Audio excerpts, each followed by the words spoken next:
guys, welcome to the Touchdown Table. I'm Ryan, that's Tyler, that's Jordan.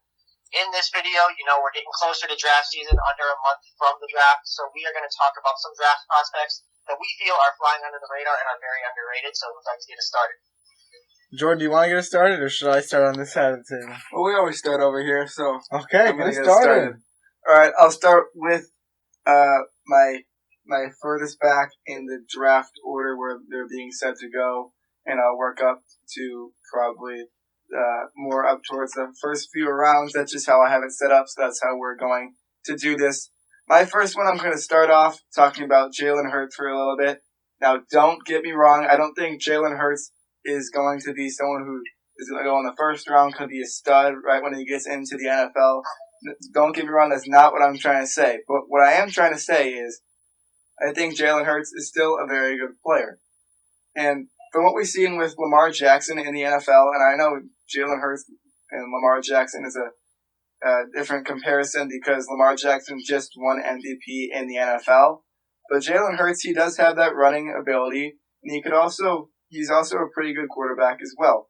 Now, there are things that he definitely could fix. That's why he's not ranked up with the guys like Tua, Joe, Herbert, etc.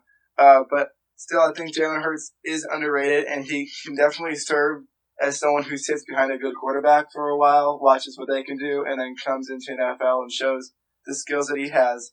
And I guess that's just kind of what he can do. You saw that with Alabama the year that they won the national championship. He wasn't always playing that season. It was a rotation between him and Tua. So he's had the opportunity to sit down for a little bit, watch somebody else play. I just like what I've seen from Jalen Hurd. I love his work ethic. I know these two always make fun of me all the time for saying that, but I do. I love Jalen Hurd's work ethic. You see on Instagram, ESPN's after games that Jalen Hurd would want, he'd go immediately to the workout room and start lifting some more weights. I just really like that. So I think Jalen Hurd's maybe not as clear a bright future as some other great quarterbacks, but I think he is still going to be a serviceable quarterback in the NFL. Could be a backup, but we'll see how it ends up. If he's a backup, I think it'll be a pretty darn good one. Alright, I see what you're saying with that one. I do want to just mention something that I see when I watch Jalen Hurd. I feel like he's a great college quarterback. He knows when to run, but sometimes I feel like he can just run a little bit too much. He looks to run too much. I agree. Yeah, exactly. But I just don't think that translates to the NFL, though. So that's why I'm not too high on him. He's got a lot of good things with his throwing, but I think that running aspect of it takes away from it, although he is a good runner. And my argument against that is the reason that he is running so much, and this is not all on the reason I'm about to say, because it is on him as well, but also that's how college football is turning to. Even some of the better quarterbacks, most of them, and some of that Ryan's going to talk about, I'm going to take his thunder real quick and say one of the names that he's about to talk about, not sure when. But he's going to talk about Jake Fromm. I think Jake Fromm is really the only pocket passer in this draft, someone who doesn't run as much, he's not as fast. And Joe Burrow, he could say that about him too. I haven't watched Herbert or other guys, but they all have some sort of run aspect to it as well, and that's just how college football is. There's a lot more quarterback draws than you'd see in the NFL, so I think part of that is the system with Oklahoma where he was last year, and part of that's also on him, but that's something you could change over time. All right, Ryan, you want to do yours? Just talk about maybe Jake Fromm now, since you already... Well, yeah, that's what I was going to do. I was going to keep the quarterback, quarterback rhythm going, and especially now that Jordan kind of hinted at it, now I have to do it. So, yes, I am very high on Jake Fromm, higher than most, probably higher than pretty much everyone except Jake Fromm himself. But why I'm so high on him is I just think he's an NFL-style quarterback. Jordan, you mentioned he's a pocket passer. I just love the simple pocket passes. It may not look as cool. His highlight reel might not be as long, but I just feel the way he plays, the style of games that he's been in, just watching him on the field, he's a good leader. He has tons of college experience, playing in the SEC. They call the SEC the mini NFL. He's played in big games. He's won those. He's lost them. So he's already got that experience, because I think college experience is an important factor when you're evaluating these guys, because he's not a guy that you have a small sample size. You have a whole career, a whole range of games to evaluate these guys, or this guy, Jake Fromm. So I just think that the experience is a good thing, but also I just love his football IQ. He's a great decision maker. He doesn't have the biggest arm of the guys in the draft, but he knows his abilities. He knows what he can and can't do. He's not going to try and, make a risky throw like some other quarterbacks in this draft at Jordan Love. But really, I just think that he's got all the tools necessary. Sure, he's not going to, make any crazy 20-minute long highlight film like some other guys do. But I just think he's just got the simple stuff. He's got the accuracy. He's got the poise, the confidence, the experience. And sure, the stat sheet is not impressive, but that's the thing with Jake Fromm. I feel like I want to say he might be one of the people that people are going to dub, quote, a system quarterback. And I know that has kind of a negative connotation to it, but I really think if he ends up in a system that works well for him, and that doesn't overuse him, because in games, if you watch his film in Georgia, in games where he was asked to do too much, oftentimes it didn't go well, because they just couldn't have Jake Fromm stick to his skill set and do what he does good. He was just kind of overused. Like, look at the South Carolina game that Georgia lost. Jake Fromm threw, over 50 passes in that game? That's not like him. That's very un-Georgia-like. They didn't run many games like that. So I just think that if he gets in a system that works well for him, which there's some out there that I really think would fit well for him, specifically a team that's probably going to be looking for a new quarterback now that just lost the GOAT, the New England Patriots. I'm just going to end with this. If you are one of those people that just don't like seeing the Patriots win and just wince every time you see that they're on prime time and don't like seeing them in Super Bowls, you should be praying that Jake Fromm does not end up in New England, because I think that could potentially be a very, very good fit for him in New England. Because, yes, he could be a system QB, but that's a system that could work for him at the next level. Another point I want to make based off of that, you could also compare Tom Brady. You said the GOAT who was there before. I'm not going to make this big statement because this would be a big statement to make, but some people could call Tom Brady a system quarterback because he's not as mobile. So maybe that Bill Belichick coaching, that staff helped him out. You'd see some memes with the short passes that he would have every game. That's just kind of how it went with New England, and Tom Brady excelled in that, so it'll be interesting to see what he does with the Buccaneers. Don't get me wrong, did not make this statement that Tom Brady is a system quarterback. I heard it. No. We'll see with Tampa Bay. Gotcha. So we'll have proof this year. But what you said, if Jake Fromm were to go to New England, I see that comparison between the two quarterbacks, Jake Fromm and Tom Brady, less mobile. So yeah, I'd like to see that. All right, I'm going to make my analysis a little quicker, mainly because it's not a quarterback, so you can't talk about them as much. But I'm a big secondary guy. And watching Auburn, here's one of the guys that stood out to me the most. And no, it's not Derek Brown because he's not underrated, although he does stand out. It's Noah Igbinoghene. Ryan, before I start talking about him, I'd like to hear you pronounce his last name for me. Oh, gosh. I don't know. Igbinoghene. He literally just said it. It's not that hard. Igbinoghene, right? Yes. Okay. Igbinoghene, okay? You got it. I actually have been practicing that. I screenshotted his name, and once in a while I'm looking through my camera roll, I just say it in my head. So, Igbinoghene, I got it. So proud of you. Yeah, there you go. This is the guy. Tell me about Igbinoghene. That's my honor. All right, this is the guy I've been talking about a lot before this video. Why I made Ryan learn his name, because I think he's a very underrated player. He's very instinctive. He's really good at making tackles. He gets around the field very fast. There's a lot of things that people just don't realize from him. He likes to be put on an island. He has confidence in himself. This guy is everything you'd want from a cornerback, and I feel like there's guys in the first round that are just as good as him that get more recognition. Obviously, there's guys like Jeff Okudah that are better than him. He's on another level.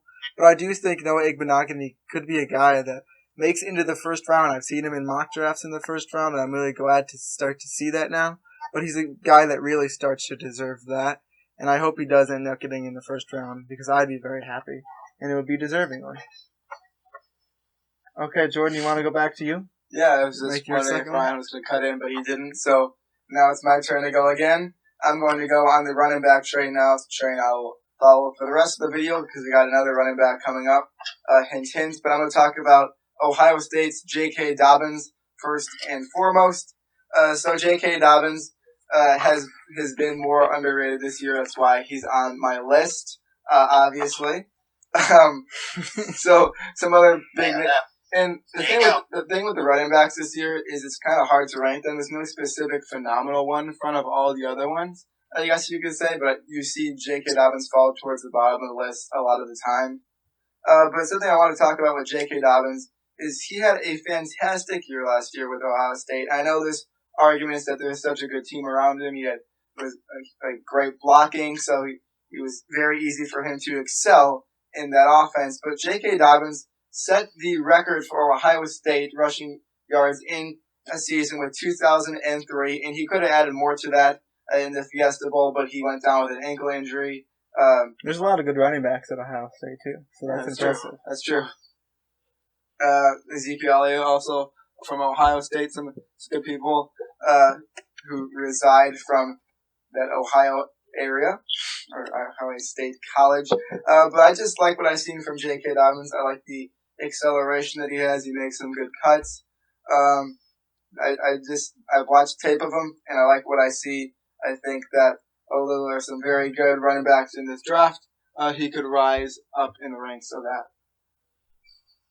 All right, good analysis for J.K. Dobbins. Let's go back to the screen. Ryan, give us your second guy.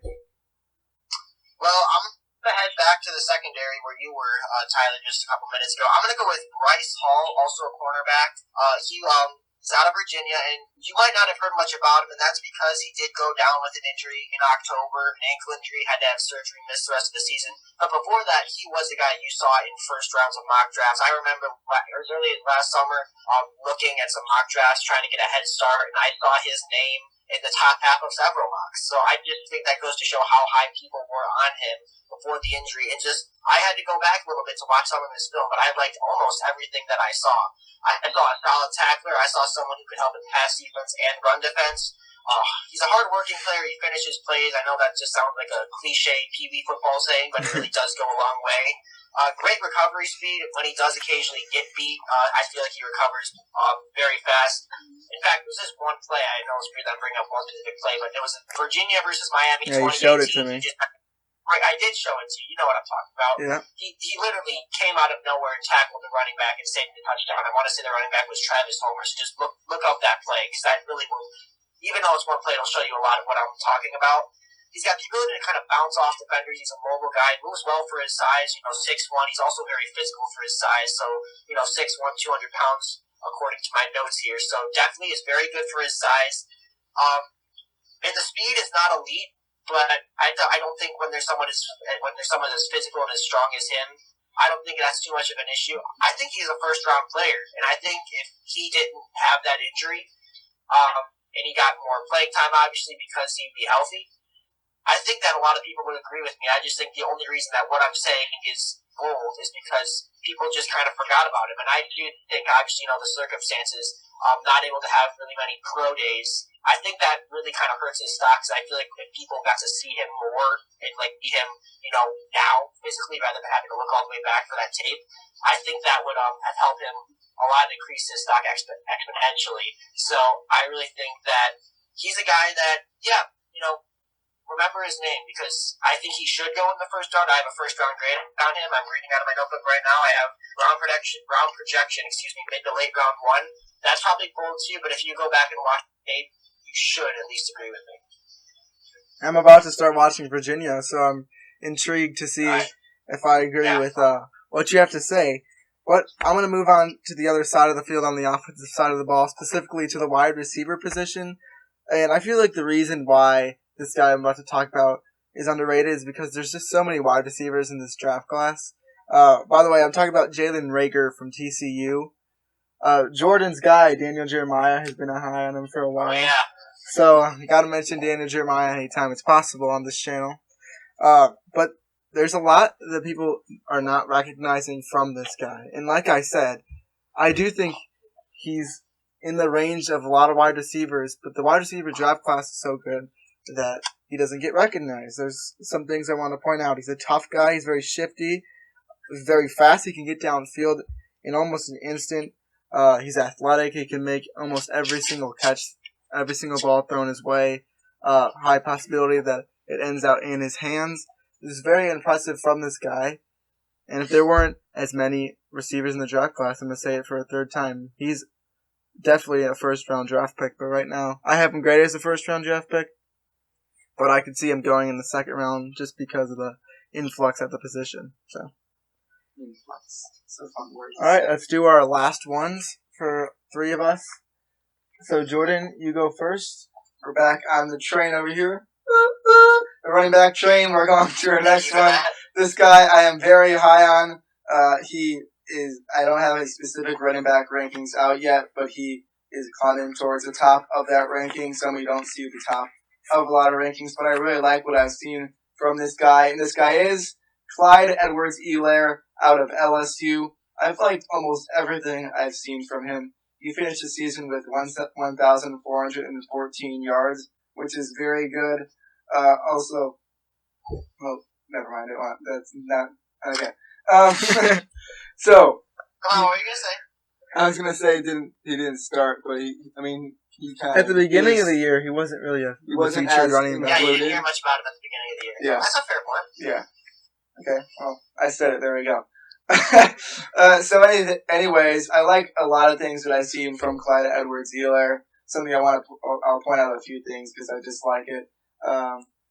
Well, one thing is the cuts that he makes. He makes so many cuts that the runs can be designed to go to the right. He puts his foot down, goes to the left, breaks someone's ankles, goes upfield. So he can make the cuts. He can get balls going to the outside, find the edge, and use his speed. He can run right up the gut of the offensive line. He's strong. Only 5'8", 209 pounds, but he's so strong. Yeah, that's he something breaks unique tackles about him. very easily. And then something else I really love about Clyde EdwardsHelaire is he got passes from one of the best, Joe Burrow, and he is a pretty good pass catcher in my opinion. He caught a lot of balls with LSU in their national championship season. And I think that's something that could coordinate to a lot of NFL teams, something that a lot of teams need. I just really like it all from Clyde EdwardsHelaire. Nothing that I've seen from him makes me doubt him. I think he's going to be a great running back in the future. And with that height, only 5'8", that's actually it's probably my size, maybe even smaller than me. But I like small running backs who are powerful. Hint, hint, I've talked about Mark Ingram on this channel. I compare it to Mark Ingram constantly. Mark Ingram, he's a strong guy. He's small. He can receive the ball. I just really like what I've seen from Clyde EdwardsHelaire with the LSU Tigers. Yeah, another comparison you could make would be another LSU running back, Leonard Fournette, maybe. Yeah. That could be something. Or we could do MJD, I guess. Or Mauricio MJD Jones. It's true. Although Leonard Fournette isn't necessarily extremely small. I was just saying the skill set that you see from him. All right, Ryan, back to you. Well, I'm going to go back to the defensive side of the ball with Yetur Gross-Matos, defensive end from Penn State, and I actually finished watching him just yesterday, so this is very fresh in my mind. I'm doing the edge rushers right now, working on the defensive side of my film study. I really think that, although he's listed as an edge, I just think that Yetur Gross-Matos is more effective when he's rushing from the inside, when he's more of a defensive, interior defensive lineman rather than on the edge. I'm writing down defensive end because that's what he is, but I really think his future in the league is very well likely going to be rushing from the inside because I just think he's much better. He has much better penetration when he plays from the inside, and I think that's what his future is going to be like in the NFL. And I feel like that's something that when scouts and GMs put on the tape, they're going to realize that just like I did. He's a very physical player. He's got the good arm strength. He can tackle in creative ways. I remember one time he literally sacked a quarterback with one arm. I don't remember what game that was, but that was just one. I was like, whoa, you got to write that down. Oh, yeah. Those are things that, what? I remember that, yeah. I don't know what game it was, but I do remember what you're talking about. Yeah, just things like that. He's a very physical player. But I think what's also exciting about him is that I think he's still fairly raw. I think he has more potential if he gets just a little stronger, more aggressive. Sometimes if you watch play, you think, man, he could just do a little bit more. I still think that he is a player that I do have a late first round grade on him, so I do think he'll sneak into that first round. But I just think that, when you talk about the edge class, everyone's talking about Chase Young. But I really think that some of these other guys that could and probably will go in the mid to late first round just aren't getting enough recognition. So that's why I chose Gross Matos for my final player that I'm going to talk about today. And I think he disrupts plays well, and even if it's not seen on the stat sheet, because that's so important, you have to put on the tape. You can't just look up stats and make your rankings off of that. Because then they're just going to be so skewed and just not very accurate.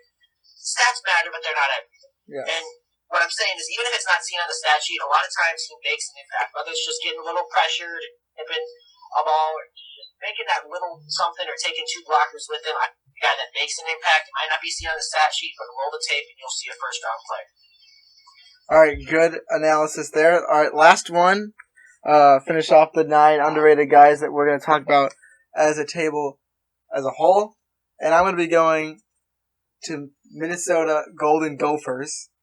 And I'm picking Antoine Winfield Jr., the safety from that school, as my guy that's really underrated.